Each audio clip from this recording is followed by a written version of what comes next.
if you and I have the same type of vehicle, mine's is 8, yours is P, my insurance is twice as high as yours.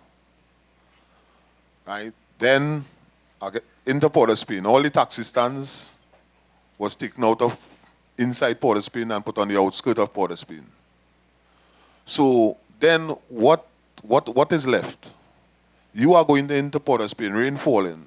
I coming down the road, I have a taxi, the PH man behind me. Which one are you taking? The PH man carrying you straight inside Port of Spain. I can't go in Port of Spain, I got a ticket for $500. Right?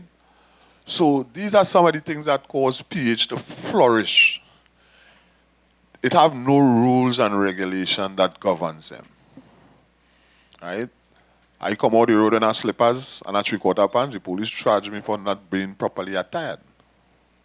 That is the way of a PH driver. Right? So these are some of the things that cause the PH to flourish. And again, without having a proper transportation system for people, they're going to take what they get. Right? Or what is available to them, because they need to get to and from work. So some of it is falls squares in the lap of the authorities, not putting proper regulation in place. We have this whole system of how you obtain a taxi badge needs to be looked at, and it needs to be revised. Right? People tell you that some fellas here they're saying, oh, if they have a little record for a little weed, a stick of weed, they can't get a taxi badge because they can't. Now all these is things that is regulations that you need to look at, and think changes need to be made, because you cannot have two systems. You can't have a taxi system and then come and say you're legalizing PH to do the same. Then you have two conflicting things here, right? So it's either have to be one or the other. It's either you outlaw taxi and say everybody work PH, or you have to get rid of the PH and make everybody taxi driver. Because if it is what you are doing for a living, then if the government say this is the legal system, you have to get under the legal system. If before Dr. Furlong comments, if I may just tell you something as a passenger and as a woman, and something I want you to be aware of. With a PH, it's a very dangerous thing. Anybody driving a private car could opportunistically pretend to be PH. Pull aside, you get into it thinking it's a PH. Next thing is just somebody who figured they could rape, rob, mayhem. PH is a very dangerous thing. That's why I never take it. So above and beyond the fact that they are getting away and cannibalizing the maxi taxi people, for passengers, and especially young girls, forget old women, but for young girls, it's not a safe thing. Children should not be taking PH cars. They should not. Because you take a PH, the person might have two partners in the car. You think that it's their passengers, but they're really partners and they're hunting. So there is that element. I'll give Dr. Furlong a chance to add to that. I think it's a lack of understanding.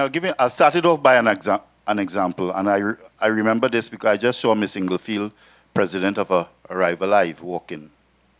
A statement attributed to the Minister of Works and Transport at the launch of the Safety Week I think it's last week, Monday. The statement attributed to him was that the pedestrians are causing traffic in crossing the road by City Gate. So the conflict between the pedestrians and the vehicles, the pedestrians are to blame. Don't we have a lot of pedestrians crossing there? Isn't that where they're supposed to cross? Isn't that the transit center? So it's the same lack of understanding. The PH is a symptom of what I said earlier. It's a symptom of lack of transportation. I'll give you an example to show you how serious I am about what I've said. Some years ago, I was invited to speak to the transport board. And in speaking to the transport board, I said, who does a woman call 9 o'clock in the night when she's waiting I give the example of under the flyover in Chagonas. You see them, those of you know Chagonas. Who does she call? And one of the ex officio members, a senior superintendent, whispered under his breath, but I heard him. Let she call she man. So I answered, what if she doesn't have a man or someone to call? And that's the level of thinking by the people who are charged with the responsibility to take us forward. Uber is just a modernized and an efficient form of PH, you know. PH takes you where you want to go. That's what it is. Uber will come back. But you know what? When Uber comes back here, the airports, taxis will go out of business.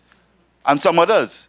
Because they are so much more efficient, and of course when the pricing comes. So we don't want to dwell on that. But we will get rid of PH automatically when there is proper management of the entire network of transportation, public transport operators, including I'll give one more example before I close off. Under the last regime, and I know we're not talking politics, we're talking technical things here.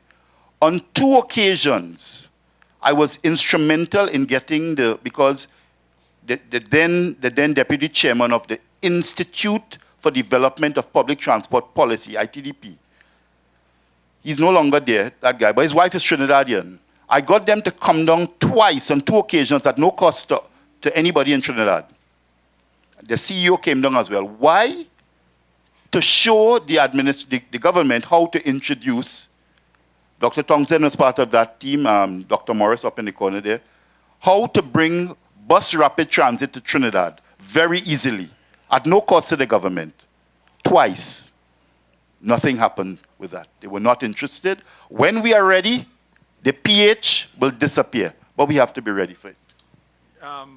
Let me just answer one of the questions she asked about Uber, because in fact, Uber doesn't have to come back. We already still have ride-sharing organizations operating in Trinidad. It's interesting they call them ride-sharing because we copy what is happening in other countries, not realizing that they are copying what is happening in here.